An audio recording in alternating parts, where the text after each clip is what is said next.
রে তোরা বেলায়াতে আয় খেপা বেলায়াতে আয় গুরুর নাম শরণে মুক্ত মানব হয় রহম সার নাম শরণে মুক্ত মানব হয়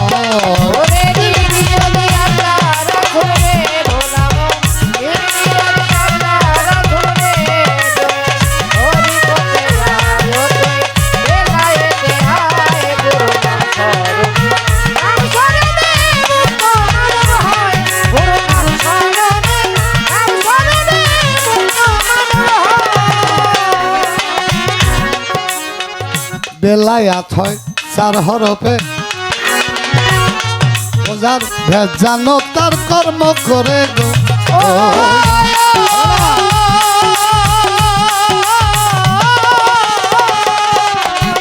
আমার বাজান বেলায়াত হয় 4 হরফে আমার বাজান ভেজানো তার কর্ম করে গো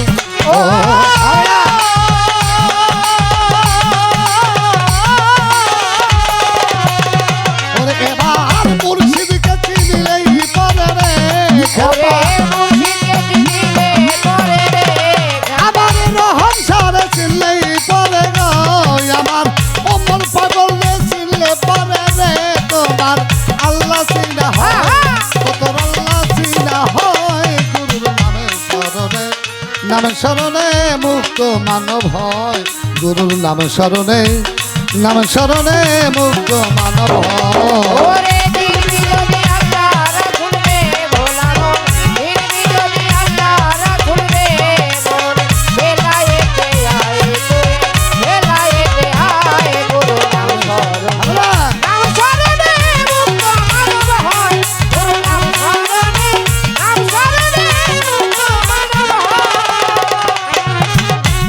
এইবার তুলা জিনা আর সাফারি আমার বাজান তাতে মুর্শিদ হয় কান্দারি গো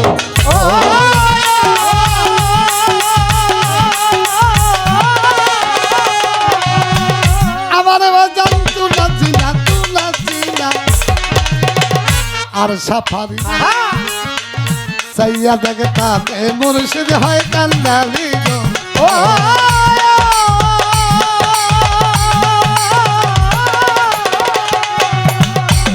কত পাপি তাপি পায়ু ধারি গো কত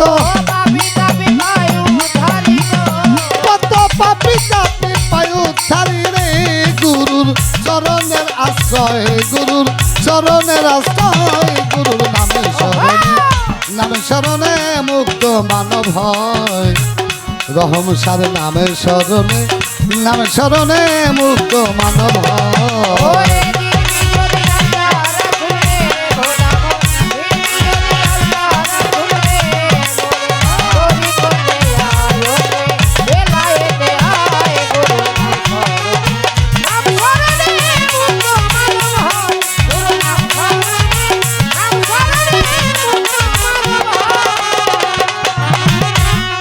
দেওয়ান রশিদ বলে মুর্শিদ আমারে বাজান মুর্শিদ আমার পারের কান্নার গো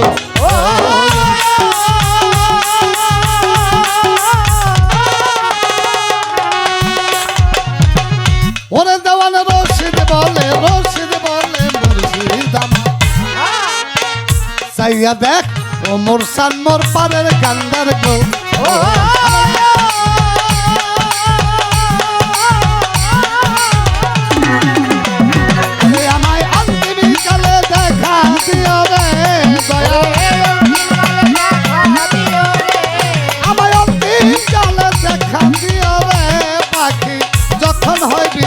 রে পাখি যখন হয় বিদায় গুরুর নামে শরণে মুক্ত মানব হয় রহম সার নামে শরণে মুক্ত মানব হয়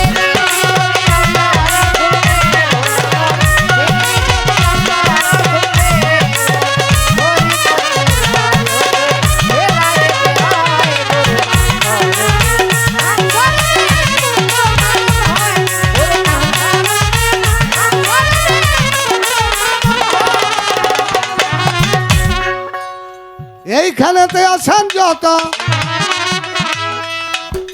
গুরুরা শেখান, আমার রহম সারা শেখান, আমার পাগল বাচ্চু বাবা শেখান।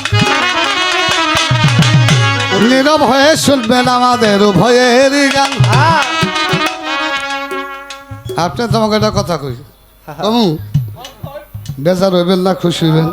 আচ্ছা, এই কথাটা মায়েদেরও দরকার আছে। আমি কইছি না গানে যখন আইছি একটু ফুকার হইব আপনি। যেই সংসারে দেখবেন এই তপনা বউয়ের গলা শাশুড়ির গলার উপর উঠে গেছে। আপনাকে তো বউ আছে না, পুতের বউ আছে। যেই সংসারে দেখবেন শাশুড়ির গলার উপর দা পুতের বউর গলা উঠে গেছে, গা আওয়াজ বেড়ে গেছে, মনে করবেন ওই সংসারের সুখ শান্তি বিদায় নিছে। কথাটা কি খারাপ কইলাম? এটা কিন্তু বাস্তব রফিক ভাই। বউয়ের গলা যদি শাশুড়ির গলার উপর ধরে ওই সংসারে সুখ আসে না। আমি হইলাম শাশুড়ি, আমি ফের হইলেন পুতের বউ। আমার উপরটা জানি, আপনার ওইটা জান না, বোঝেন নাই? কম বাজাইলেও টাকা আমার মনের কাকাই দিব, বেশি বাজাইলেও দিব, আপনার টেনশন করেন না। আমার উপর তো ওইটা বাদ পরে করে গানটা নষ্ট করেন না, মানুষ জানি বোঝে। কারণ এমনি আমি নরম মানুষ, বুড়া মানুষ, বোঝো না? যেইভাবে তে পালা দিল আসরের ভিতরে, নবুয়ত বেলায়াতে পালা পাইলাম আসরে। প্রথমবারে জিজ্ঞাসা করি আমার রফিক ভাইয়ের ডাবে, দেখি আমার রফিক ভাইয়া কেমন জবাব করে। প্রথমে স্টেজ দুইটা বেশি কথা কইলে মানুষে কব বইতে খালি বেসাল পারে কি, ঠিক আছে না? কথার সময় আছে, কমানে থামাইও রাখতে হবে না, একটু দেরি করেন। এক নম্বর প্রশ্ন আমার নবী করিম সাল্লাল্লাহু আলাইহি সাল্লাম যখন 14, 15 কি 16, মতান্তরে 15, 16 বা 14, 14, 15, 16 বছর বয়সে তার চাচা আবু তালিবের সাথে সিরিয়া শাম শহরে বাণিজ্যে রওনা করলেন। বাণিজ্যে যাইতেছে, পথিমধ্যে একটা মানুষের বাড়ি, তার নাম হলো বহিরা পাদ্রী। উনি একজন ধর্মযাজক ছিলেন। তাওরাত এবং ইনজিল কিতাব উভয় কিতাবের জ্ঞান তার মধ্যে ছিল। বহিরা পাদ্রী তাওরাত এবং ইনজিল থেকে জানতে পারলেন যে আখেরি জামানায় একজন শেষ নবী আসবে, তারপরে আর কোনো নবী হবে না, সে হবে আখেরি জামানার শ্রেষ্ঠ নবী, সমগ্র নবীরও নবী। সেই নবী কোনো একদিন এই রাস্তা দিয়া যাবে। জানতে পাইরা উনি ওইখানেই বসতি স্থাপন করছে, ওই রাস্তার পাশে ছোট করে। কাফেলা যায়, কাফেলা মানে দলবদ্ধ লোক। আরব দেশে তো ওই সময় ফাঁকা ফাঁকা ঘরদুয়ার ছিল, মরুভূমি, এখনো ফাঁকা ঘরদুয়ার। কোনো বাণিজ্যে গেলে বা দল গেলে, কোনো মানুষ গেলে একা যাইতো না, দস্যুরা ডাকাতি করতো, এটা হলো ইতিহাস। যার জন্য দলবদ্ধ হয়ে যেত, এটাকে বলা হয়তো কাফেলা। এই কাফেলা নিয়ে যাইতেছে, যায় যাতায়াত করে, বহিরা পাদ্রী পথের দিকে চেয়ে থাকে। হঠাৎ করে একদিন চেয়ে দেখে একটা কাফেলা আসতেছে।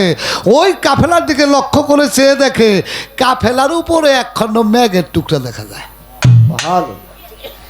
কাফেলা আসতেছে, মেঘটা ছায়া দিতেছে মরুভূমির মধ্যে। বহিরা পাদ্রীর বুঝতে বাকি রইল না যে এইটার মধ্যে মনে হয় সে আখিরি জামানার নবী আসতে পারে। ওইখানে বহিরা পাদ্রীর বাড়ির দরজার সামনে বরাবর এসে কাফেলা থামলো। ওই কাফেলার মধ্যে যারা ছিল বহিরা পাদ্রী সকলকে দাওয়াত করলেন, আপনারা আমার বাসায় একবেলা মেহমান হয়ে খানাপিনা করবেন। সবাই আসছে। অতি সংক্ষেপে বলি, বাবা তোমরা কথা বলো না। আমার নবী করিম সাল্লাল্লাহু আলাইহি সাল্লাম কাফেলার মধ্যে বয়সে ছোট, এই জন্য আমার নবীকে বলল, আবু তালিব বলল, বাবা তুমি আমাদের কাফেলার মাল সামানা পাহারা দাও, দেখো আমরা ওই বাড়িতে যা খাবো সেটা তোমার জন্য নিয়ে আসবো, তুমি আমাদের এখানে থাকো। সবাই চলে গেছে বাবা। আমার নবী করিম সাল্লাল্লাহু আলাইহি সাল্লাম মাল সামানা পাহারা দেয়। তো সমগ্র মানুষ বহিরা পাদ্রীর বাড়িতে চলে গেছে। বহিরা পাদ্রী চাইয়া দেখে মেঘের টুকরাটা ওই কাফেলার মধ্যে রয়ে গেছে। বহিরা পাদ্রী তো জ্ঞানী মানুষ, ডাক দিয়ে আবু তালেবকে বলে, ডাক দিয়ে বলে আপনাদের কাফেলার সর্দারকে বলে আমি আবু তালেব। বলে আপনাকে একটা প্রশ্ন করি। বলে কি? আপনার এই কাফেলার মধ্যে আর কি কোনো মানুষ আছে? কয় কেন? কয় না দরকার আছে। আছে? আমার একটা ভাতিজা আছে, বয়স কম তো, তারে আমি কাফেলার মধ্যে রেখে আসছি মাল সামানা পাহারা দেওয়ার জন্য। বহিরাপাত দি কয় যার জন্য আমি দাওয়াত করলাম সেই যখন কাফেলার মধ্যে, তাইলে আমার দাওয়াতে লাভ হইল কি? তাকে নিয়ে আসুন, তাকে আনলে আমি খাবার দেব। আমার নবীজিকে যখন আনতে গেছে বাবা, আমার নবী যখন ওই কাফেলা থেকে পাবারে এক দিছে, সাথে সাথে বহিরাপাত দিছে, দেখে ওই মেঘের টুকরাটা মেঘখণ্ড নবীজির উপরে ছায়া দিয়ে আস্তে আস্তে আমার নবীজির উপর ছায়া দিয়ে, নবী যেইভাবে হাঁটে নবীর উপর ছায়া দিতে দিতে আসতেছে। সুবহানাল্লাহ। একটু সুবহানাল্লাহ দিবেন না? সুবহানাল্লাহ। বহিরাপাত দিয়ে তাদেরকে খাবার দিয়ে আবু তালেবকে বলল আপনার কি হয়? কয় ভাতিজা। আমি তাকে 3টা প্রশ্ন করব, আমাকে একটু একা থাকতে দেবেন তারে নিয়ে? বলে ঠিক আছে। আমার নবী করিম সাল্লাল্লাহু আলাইহি সাল্লামকে নিয়ে বহিরাপাত দিয়ে একটা রুমের মধ্যে, একটা ঘরের মধ্যে গেল। আমার নবীকে 3টা প্রশ্ন করলো বহিরাপাত দিয়ে। 1 নাম্বার প্রশ্ন, 2 নাম্বার প্রশ্ন। এই 2টার জবাবের পর বহিরাপাত দিয়ে কিছু বলে নাই।